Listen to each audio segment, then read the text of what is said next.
سلام البنات، كي دايرين؟ لاباس عليكم؟ ان شاء الله تكونوا بخير وعلى خير باحوال طيبه وصحه جيده. الفيديو ديال اليوم مميز ومحبوب ديال المغاربه. اليوم دجاج محمر مدغمر على الطريقه ديال العراس وبطريقه سهله جدا جدا لاي واحد يقدر يصوبها. نخليكم مع الفيديو بالطريقه والمقادير.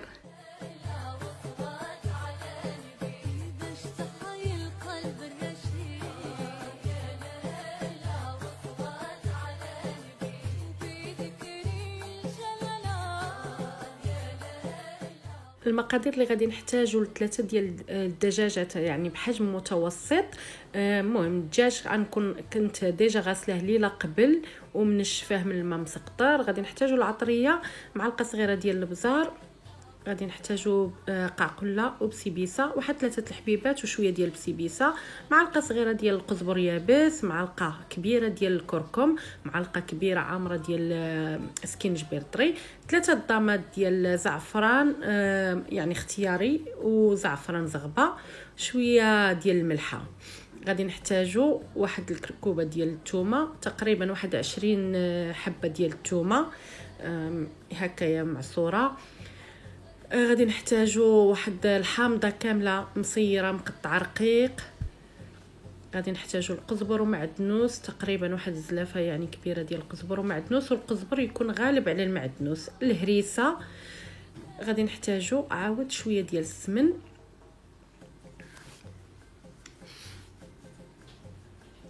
هادو هما المكونات اللي غنحتاجو حاليا. وغادي نحتاجو حتى زيت العود باش غادي نطيبو الدجاج، ولكن حتى الاخر. وطبعا عصير ديال نص حامضه هكا. اول حاجه غادي نديروها هو هذيك القعقله والبسيبيسه، غادي ندقوهم في المهراز مزيان حتى يوليو بودر. عاد نخلطوهم مع المقادير العطريه اللي وجدت كيف قلت لكم كامله، سكينجبير والقزبر يابس والخرقوم عرق والضامات ديال الزعفران والمليحه والبزار. الملحه ما تكثروهاش البنات لانه الدجاج مغسول بالملحه، والحامض مالح، والهريسه حتى هي كتكون شويه حامضه. مهم ديما ديروا عينكم ميزانكم في الملحه. صافي غنخلط العطريه كيف قلت لكم مع القزبر، غادي نزيد عليهم الحامض، غنزيد الثومه، وهذه هي الشرموله ديال الدجاج اللي كنحتاجو. ممكن تزيدوا حتى معلقه ديال الموطارد، انا ما كانتش عندي، انا صراحه كنديرها غير ما لقيتهاش متوفره عندي فاستغنيت عليها، وكتجي حتى هي رائعه. وطبعا السمينه الدكاليه البلديه، سمن الحيل غير راس معلقه لانه مجهد. صافي غادي نخلطوا هذيك الشرموله كامله، وغادي ندوزو باش نشرملو الدجاج ديالنا. وطبعا كيف عصير ديال نص حامضه.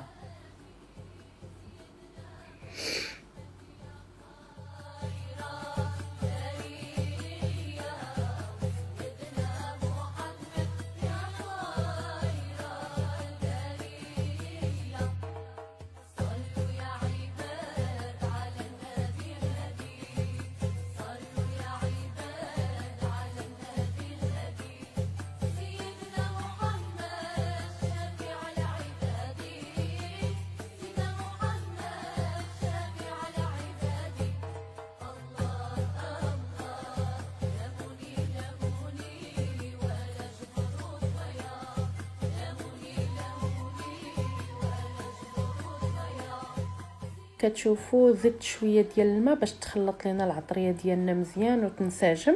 دابا غادي ندوزو باش نشرملو الدجاج. وكيف كتعرفوا الدجاج خاصو يتشرمل تقريبا، يا اما الا كان الوقت الكافي غادي تشرملوه ليله قبل. انا شرملته في الصباح وطيبته في العشيه. غادي ندخلو الدجاج كما غنديروا ليه دابا. غادي نديروا ليه المكياج. هاد الدجاج هذا خاصو الدلع، خاصك تدلعيه، ديري ليه الحمام يا لالا وديري ليه الماسكات. ودابا غادي نديروا ليه المكياج، وغادي ندخلو ما بين الجلده والعظم. العطريه خاصها تدخل ما بين، نديروا تقيبات في الصدر من الفوق ومن التحت، وندخلوا لهم العطريه. يعني في اي قنت في الدجاج ما تخليوش بلا عطريه، ضروري العطريه هي اللي كتبنن هاد الدجاج، كتجيبوا لذيذ. يعني كل طريف كتقطعيه كتلقاي فيه العطريه. المهم غنستمروا على هذا الشكل حتى نشرملوا الدجاج ديالنا كامل. هاد العطريه اللي عطيتكم راه كفات ل3 ديال الدجاجات، يعني بالضبط معلقه كبيره ديال سكينجبير ومعلقه كبيره ديال الخرقوم عرق ومعلقه صغيره ديال البزار ومعلقه صغيره ديال القزبر يابس و3 ديال الضماد ديال زعفران وشويه ديال زعفران زغبه وشويه ديال المليحه. هاد القياس اللي عطيتكم، و20 حبه ديال الثومه ونص عصير ديال الحامضه ومعلقه كبيره ديال الهريسه، ولا كانت معلقه صغيره ديال الموطاغ حتى هي غادي تجي زوينه. المهم هاد العطريه كامله كتجي زوينه في الدجاج. دابا يا غادي ندوزو الوقت ديال الطياب. انا درت تماك تقريبا 2 كيلو ديال البصله، يعني 6 ديال البصلات كبار، درتهم في القاع ديال الطنجره. ما كنديرش نهائيا الزيت في الاول، وطبعا انا كنوريكم اي الطريقه اللي انا كنطيب فيها. راه كلشي ما شاء الله كيعرف يصوب الدجاج محمر. غادي نحط الدجاج ديالي على الصدر باش لانه الصدر هو اللي كيحتاج طياب اكثر. غادي نروي غير ما غاديش نغطي الدجاج كامل بالماء. انا ما كنديرش الماء بزاف في الدجاج، كيعجبني ندير غير شويه ديال الماء. غادي نروي النص ديال فين يغطي ليا غير الصديره ديال الدجاج، وغادي نخليه يطيب على مهل، وما كنغطيش الطنجره كامله، كنخليها مبسمه حيت الدجاج ديال لندن دغيا الانجليز ماشي لندن، الدجاج ديال الانجليز دغيا كيطيب يعني مسكين سخفان.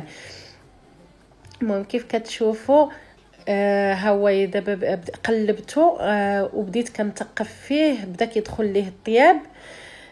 صافي اين فوا غادي يبدا يدخل فيه الطياب مزيان غنزيد ليه غادي نزيد ليه الزيت وصافي، وغادي نحيدو، غادي نخليه يدخل فيه شويه ديال الطياب، وغادي نحيدو باش نديرو في اللاطه ديال الفران.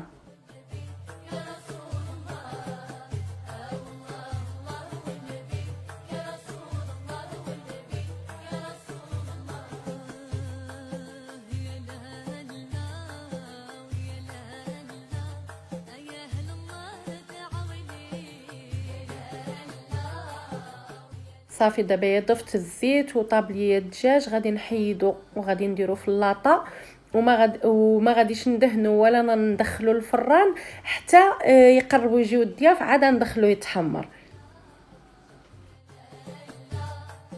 باش نحيد عليا الروينه ديال الطنجره كبيره كنقلبها في الطنجره اللي ما كتلصقش باش ندغمر الدغميره ديالي على خاطرها. غناخذ واحد شويه ديال الصوص وغادي نديرها في الزيتون خضر وغنخليه يتشرمل، وغادي نبقى نشرمل في هذيك غنبقى نحرك في هذيك الدغميره ديالي حتى تعلق. زدت الكبده كنخوي عليها شويه ديال الخل وكنشللها بالماء وكنديرها مباشره في الدجاج كطيب، يعني ما كنحتاجش نسلقها نص سلقه وما كتجي الزفره نهائيا، كتجي بنينه. المهم غنبقى نعلق في هذيك الدغميره حتى توقف في الزويته ديالها، يعني ما خاصش يبقى فيها نهائيا الماء.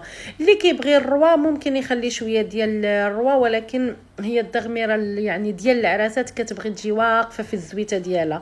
انا ما درتش لا قلب ولا كنزه ولا عناق لانه حتى واحد ما غادي ياكلهم، لذلك ما شريتهمش، شريت غير الكبده. كيف كتشوفوا الدغميره ديالي بدات كتوقف في الزويته ديالها، ودابا غادي ندوزو باش نحمروا الدجاج.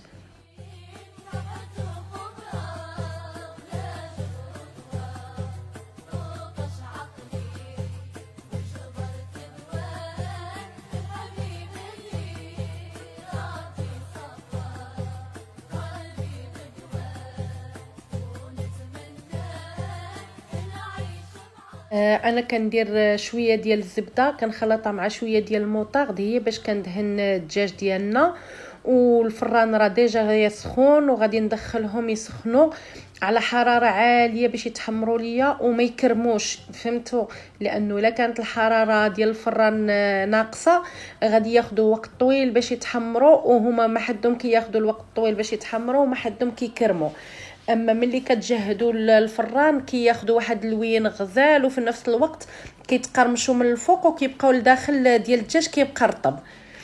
دابا غادي نحطهم في الفران.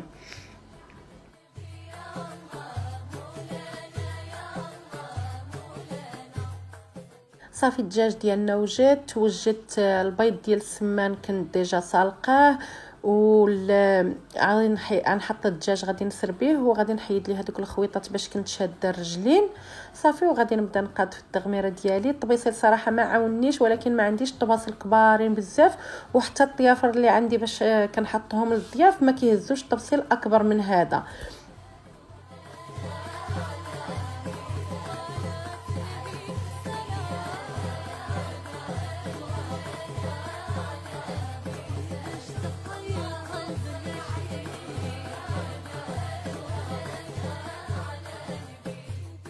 كيف كتشوفوا ما شاء الله التغميره جات شهوه منها. وصراحه الدجاج واخا كيبات ما كيصبحش فيه واحد النسمه ديال الزفوريه، وهذيك التغميره ما شهيتكم فيها، تكلعير بالمعلقه صراحه زوينه صافي. شو حتى بلديه عاديه ما كاينش فيها الزواق بزاف. قديت بقشيرات ديال الحامض، وغادي ندير كيف قلت لكم البيض ديال السمان، وبهذا الطبق ديالنا غادي يكون واجد.